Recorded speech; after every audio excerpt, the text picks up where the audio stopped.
So I thought as a 14-year-old boy, wow, God, if I could be John Bon Jovi, my life would be perfect, right? Touring the world, screaming fans, writing killer album after killer album, if you like that sort of thing at the time, right? Whatever your choice might be. But somewhere along the line, I believed that it was possible. And many of us believe that perfectionism is possible. I think it's got so much worse now with social media, where we see these avatars online. They're not real. Taylor Swift, our impression of Taylor Swift is not real. Yes, she is real. She exists. But actually what we're shown about her is carefully curated by a marketing machine. I'm not having a go at them for doing that. It is a business, right? I'm not criticizing Taylor Swift. If you love Taylor Swift and you like going to her concerts, that is great. But many of us are growing up with the belief that that is possible, and it's not possible, right? If I've learned as an adult over the last years, Chris, I'm 47 now, and I think, wow, if I was John Bon Jovi, what would it have been genuinely like being on the road for 300 days a year? What was it like for your wife? What was it like for your children growing up? What was it like sleeping on a tour bus with sweaty crew night after night? Like, genuinely, because I think I said to you just before we got on the mics, Chris, I'm in such a great place these days. Like honestly, I've never felt this good. Like, I feel grounded. I feel calm. I feel that I've managed to come to a point where I get what's truly important for me, not for anyone else, but for me. What's changed? What's changed is I've cut a lot of these reliances that were tying me down that I talk about in this book, right? Bit by bit, I've gone through the process of cutting them. This reliance on perfection, realizing, no, perfect is a myth, Rongan. You cannot achieve perfect. It's not possible, right? So get really clear on what your priorities are this week. Everything in life has a consequence, right? Now, this is something I truly get these days, Chris, in a way that I never got before. We make choices in life, and those choices have consequences. Too often, we only think about the upside of our choices and not the downsides. And so I think last time I came on your show a few years ago, I mentioned this little happiness exercise that I've used with patients for years. I use myself, which is this very simple write your own happy ending exercise where you imagine yourself on your deathbed and you imagine looking back on your life. What are the 3 things I will want to have done in my life? And for me, the last time I did that, it was I want to have spent quality time with my friends and family. I want to have had time to I will want to have had time to actually pursue my passions. And thirdly, I will want to have done something that has improved the lives of other people. I genuinely think if I was on my deathbed now, those are the 3 things I will want. Now, I can't say that for sure because I'm not there, but I'm imagining. And then the second part of the exercise is you come back to the present, where you then pick 3 happiness habits. Right? So what are 3 things I would need to do each week, my happiness habits, that will guarantee, or pretty much guarantee, I get the happy ending that I just defined that I want? So for me, and I don't think it's changed in the last year and a half or so, it's literally, and I have it on my fridge at home because I want to be visually triggered by it every day so I don't get caught up in what I might be able to achieve or what I might be able to do. I put down on my list, can I have 5 meals each week with my wife and kids where I'm fully present and not thinking about work? Okay, it's an arbitrary number that works for me. It may not work for someone else, but it works for me, right? Secondly, if I have time to play my guitar, write a song, or go for a long run each week, then I know I've found time to pursue my passions. And thirdly, if I release an episode of my podcast each week, which I've been doing for 7 years now, I will be doing something each week to improve the lives of others. It's such a simple exercise, Chris. But I tell you, in a world where we have infinite things competing for our attention, and we often think that we'll only do the important things when everything in our life is done, and everything in our life is never done these days, it forces me in a really beautiful way to focus on these are my top priorities. Just going back to the perfectionism thing, regret, obviously people are going to do things, we get toward the end of our lives, we grow up, we accumulate regret. Do you think regrets are a form of perfectionism in that way? Yeah. If only I could have threaded the needle perfectly. If only I could have danced through this minefield without triggering one of them. Yeah, this is one of my favorite sections in the book. This is one of the latest additions before I submitted it, is this idea that regret is a form of perfectionism, right? Are you tired of waking up exhausted even when you've technically had enough sleep? Do you feel like you're constantly doing everything right, yet you still feel stuck?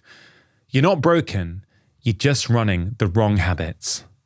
I've taken everything I've learned from helping thousands of patients and boiled it down into 5 tiny daily habits that can transform your life in just 30 days. No overwhelm, no pressure, just small shifts that reset your energy, mood, and mind. If you're ready to stop surviving and start feeling like yourself again, download my free guides now. Just click on the first link in the description box below or scan the QR code on screen. You've got absolutely nothing to lose except the version of you that's been running on empty for far too long. And I wanted to talk about this with you today because I've just seen your blog from Australia on YouTube, right?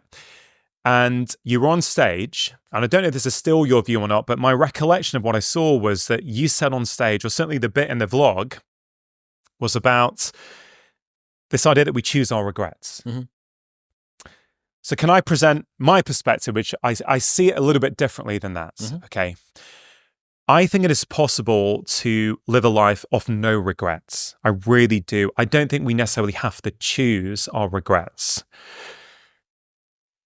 The definition of regret is when we look back on something with sadness or disappointment, this idea that we could have done something differently.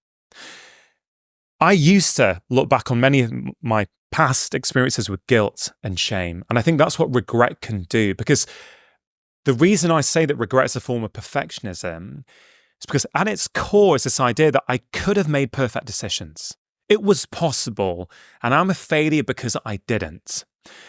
The problem with that kind of thinking is that it keeps us trapped into the past, and it leads to guilt and shame. And in terms of making changes that last, it won't allow you to do that because you keep beating yourself up in your mind over the things that you wish you'd done differently. Now, you can live a life of no regrets in 2 different ways, right? You can live it, and I'm not suggesting people do this, in a way where it's like, yeah, screw everyone else. It's my life. I'm going to be myself and do what I do, and I'm going to put it with the consequences. Now, when I say you can live a life of no regrets, I'm not talking about that. I'm talking about it a slightly different way, which is I can look back on my past and I can learn from past experiences. I can choose to believe, which I do. It's a choice. You don't have to believe this, but I would argue that your life is much happier and calmer if you choose to believe this. I choose to believe that I was always doing the best that I could based on the information I had at the time. If I choose to adopt that belief, then there's no room for regret. I was making the best decision I could. And now with hindsight, I go, yeah, you know what? If I'm faced with that situation again, I can act differently, and I will act differently because now I know better. I will do better, but I couldn't have done better back then. And in terms of your question before, Chris, why is it that at this stage of my life I feel so good? One of the reasons, there's many, one of the reasons is because I no longer have any regrets. Every single one of my past experiences has led to me being the person I am today. Without any of those experiences, I wouldn't be the same person, right? I'm informed by all of those things. So I very much do look at my past, but I use it as a way of learning about myself. I think the other way, well, I'll come to the other way in a minute. You said in that video that you think you have to choose your regrets. I'm presenting a slightly different perspective, I think. What's your take on that? Yes, I like the idea that it's very equanimous to think I did the best that I could with the information that was available at the time that I made that decision. I can't go back and change it. There's no usefulness. to me having that. I think maybe regret, this sort of sadness or wistfulness or nostalgia, wishing that things had been different. Perhaps that was a slightly imprecise bit of language that I used. What I'm trying to refer to is that you will always have this open loop in the back of your mind that you wonder whether things could have been better, whether or not you could have done something just a little bit better, or whether that was the right decision, new job or a relationship, or go to the gym or go to the theme park or whatever it is that you should have done, because opportunity cost demands that you do one thing to sacrifice another. One of the most important pillars for our health is, of course, nutrition. But I think because of our busy, stressed out lives, so many people are struggling despite their best intentions. So many patients over the years have told me that they know what they should be doing, but they're struggling to actually do it. And that's why I'm a fan of AG1. AG1 is a daily health drink that contains over 70 vitamins, minerals, and other ingredients that are designed to make nutrition really easy. It's been in my own life for over 6 years now. It's simple, it's tasty, it's convenient, and it forms a part of my morning routine. People will routinely tell me that taking AG1 regularly has improved their focus, their cognition, their energy. Some people even tell me that they drink less coffee when they're taking AG1. And there's research out there showing us that taking AG1 regularly can improve specific markers of your gut health, which is really good for your immune health. So if you're looking to upgrade your own nutrition in a simple, tasty, and convenient way, try AG1. To get a free bottle of vitamin D and 5 free travel packs, go to drinkag1.com/live more. And because you don't get to run life back and split test it, work out if the theme park was better than the gym or the gym was better than the theme park, you're always going to have that what if in the back of your mind. So for me, this was a way for people maybe to arrive at probably not too dissimilar of a situation as yourself, which is, look, some degree of wistful uncertainty about the past is inevitable. Holding on to it is pointless because you don't get to do two of those. You don't get to run it back again. And when you're faced with the decision, when you think, which route am I going to go down? Consider which regret you could bear living with, as opposed to which decision you couldn't bear living without. Yeah, no, I like that. I really like that. I think this is a really interesting topic. The other way of looking at it, Chris, is, at 47 now, am I going to really regret things I did in my 20s, in the sense that I was a different person then? Mm-hmm. But I'm a different person today than I was 12 months ago, right? So am I going to now judge my 20-year-old self through the lens of hopefully a wiser man who's become a father, who has much more experience in the world?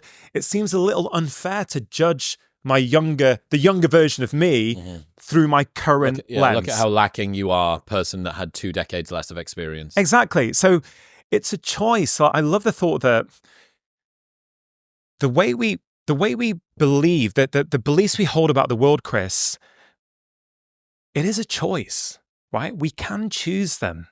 Like, something I've been really playing around with recently in my head is this idea that life is a set of experiences, and it's the story we put onto those experiences that ultimately determines the quality of our life. And what I didn't realize until a few years ago is that I get to choose that story. That narrative, that comes down to me. And that was taught to me on a very, very deep level by an Auschwitz survivor, Edith Eger, who I think I've spoken to you about before. This incredible lady who, when I spoke to her at 93 years old and then again at 97, she was in Auschwitz when she was 16. And she said so many things to me, Chris, which I've shared before, so I won't go through it all again. But in essence, she was able to reframe her whole experience in Auschwitz through the power of her mind. So when she was dancing for the senior prison guards as a 16-year-old young lady after her parents were murdered, she said to me, I wasn't dancing in Auschwitz, Dr. Chatterjee. In my mind, I was in Budapest Opera House, dancing with a beautiful dress on in front of a full orchestra. She said, whilst I was in Auschwitz, Dr. Chatterjee, I started to see the prison guards as the prisoners. I was free in my mind. They weren't living their life. And the final words, Chris, she said, which probably is one of the main reasons why I feel so content, and Edith and her teachings are in this book, like they were in my last one. She said, Rongan, listen, I have lived in Auschwitz, and I can tell you the greatest prison you will ever live inside is the prison you create inside your own minds. And I tell you, Chris, there are some conversations, as you know, as a podcast host, where you're not the same person afterwards. That was one of those for me, where pre that conversation and post that conversation, I wasn't the same person. The penny dropped for me in that moment. I was like, oh my God, I get it. We're all putting ourselves in mental prison every day by the way we interact with the world. People don't realize that, let's make it really, really granular. Let's take it away from Auschwitz to something maybe a bit more relatable for someone. People don't realize that you're driving to work in your car and someone cuts you up on the road. You have a choice in how you respond. You may not think you have a choice, but you do. If you decide to go, as I used to do, so I'm not judging, but everything has a consequence. If you decide to react like, stupid driver, they need to get their eyes checked, they shouldn't be on the roads, they're a menace, whatever it might be, and you start screaming at them when they can't even hear you, A, you're not changing the situation, but B, what you have done, and this really relates to the theme of making change that lasts, you have generated emotional stress inside your body. And again, this is, again, for me, is one of the missing pieces in the health conversation online. Emotional stress is not neutral. You have to neutralize it in some way or another. Now, there are a variety of ways in which you can do that. So you could neutralize that emotional stress with a workout in the gym or a walk around the block. Or when you get to work, you will neutralize it by going to the vending machine and pulling out a chocolate bar, having another coffee with sugar in, having an extra glass of wine or a beer at lunch, whatever it might be. Those behaviors are there to neutralize the emotional stress that you generated by the way you interacted with that moment. You can also, and it's not that difficult, it just takes a bit of practice. You can also choose in that moment to not interact like that and go, wow, I can just let that go. Like I said before about regrets, I choose to believe, it's a choice, that I've always done the best that I could with the information that was available to me and where I was in my life at that time. I also choose to believe that about other people. So therefore, I've trained myself now. It took me a few months and years. Now I do it in the moment. It's default. But I had to consciously do it initially, where it's like, oh, what's going on with that other person? What might be going on with that other person? Oh, well, maybe it's a dad whose daughter was sick last night and they were up all night and now they're rushing to work. Maybe it's a mother who's been late for work 3 times in the past 2 weeks and she's worried she's going to lose her job if she's late again. The truth of the situation, Chris, for your well-being and your ability to make changes, it doesn't actually matter. It's the way you frame the situation, because in that moment then, you're not generating the emotional stress, you're feeling internally calm, and therefore you have less of a need to engage in these unhelpful behaviors that were only there to neutralize the stress that you generated by the way you responded. How do you ensure that you're not just telling yourself a pleasant just so story? Because it sounds all well, something bad happens and I say, that didn't bother me, and yet my heart rate's at 110. Yeah, that's a good point. So when I spoke before about interoception and the importance of trusting ourselves, one thing I didn't say, which I write about in that chapter right at the end, is I say, listen, I believe that although most of us are different and we've got unique lives and we need slightly different approaches, I believe that the most important daily practice that any one of us can do in the 21st century is a daily practice of solitude. And when I say solitude, I'm simply talking about time with yourself. Right? If you get up and the first thing you do is start consuming from the outside, whether it's news, whether it's social media, even if it's good quality information, you've lost an opportunity to listen to yourself. Right? Our body is always sending us signals. And in this world of content and information, I think many of us are never getting that time to listen to ourselves. So the only way you get to know if you're telling yourself a nice story and kidding yourself is by sitting with yourself every day, only for 5 or 10 minutes, if that's all you've got. But that could be It could be meditation. It could be breath work. It could be some yoga moves. It could literally be having a cup of coffee and not also scrolling Instagram and email at the same time. It could be going to the toilet without taking your smartphone with you, something that many people find revolutionary. Seriously, but it is. The truth is, Chris, it really is for people, because these little micro moments where you allowed your own thoughts to come up are being eroded out of life. So I'm not putting all the blame on smartphones, right? Ultimately, it's just a tool. It's our relationship with the tool that determines the impact they have on us. But if you practice sitting with yourself, it doesn't have to be in the morning. I happen to think the morning's the best time for most people. You will start to know when your heart rate's going up. You will start to know when you're telling yourself fibs. I mean, one thing I do every morning, Chris, there's a couple of things I do. One of the things I do is a breath hold work meditation practice that I learned from, do you know the MoveNat founder, Erwin LaCour? No. Natural movement guy. He's been promoting natural movement for years. About 2 years ago, I did his new breathwork course online. And it was twice a week for 4 weeks. And it was probably one of the most life-changing practices I've done for me personally. And I remember, because I was on a book tour as it happened at the time. I just arrived in Stockholm and I got to my hotel room. I was running a bit late for the course. And I got there and it was online. And the first thing he asked us, and there was maybe about 12 of us on this Zoom together, he said, all right, well, everyone to take a full breath in as much as you can, and then time how long you can hold it for. And I did about 60 seconds, something like that. Okay, that was your benchmark. Just to be really clear, this is nothing like Wim Hof and the hyperventilation before, and there's nothing like that. It's purely take a breath and hold. There's nothing to prepare your body for. Within 4 weeks, Chris, I went from 1 minute to 4 minutes and 20 seconds. And it's not like the Wim Hof where you hyperventilate to blow off carbon dioxide first, which allows you to hold your breath for longer. In fact, Erwin would say that's akin to doing cold immersion with a wetsuit on. That's his words, not mine. But it was really powerful, Chris. I'll tell you why it was so powerful. Because I learned that it was all to do with your mind. My CO2, carbon dioxide tolerance, did not change that much in 4 weeks to go from 1 minute to 4 minutes and 20 seconds. My physiology did not change that quickly. What that course taught me is that when you think you need to breathe, so you're lying there in silence and your body is screaming for you to breathe, if you can quieten your mind, if you can quieten the thoughts, which you can do, you can go for another minute. All of those thoughts, all of those things that are going around your mind, any tension you have in your body, it's bleeding energy.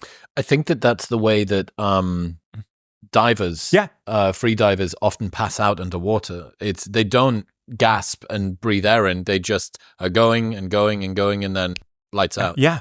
So again, I wasn't doing this near water. He wasn't proposing anyone was doing it near water. But why I shared that is because this is a practice that I do each morning, right? It's not about the breath hold. It's about knowing when your body is literally screaming for you to take a breath, which is probably one of the most primal things your body can say to you. In that moment, I've learned I still got control over my mind and I can go longer, which basically means most things in life become quite trivial in comparison. If you enjoyed that short clip, I think you are really going to enjoy the full conversation, which you can check out here.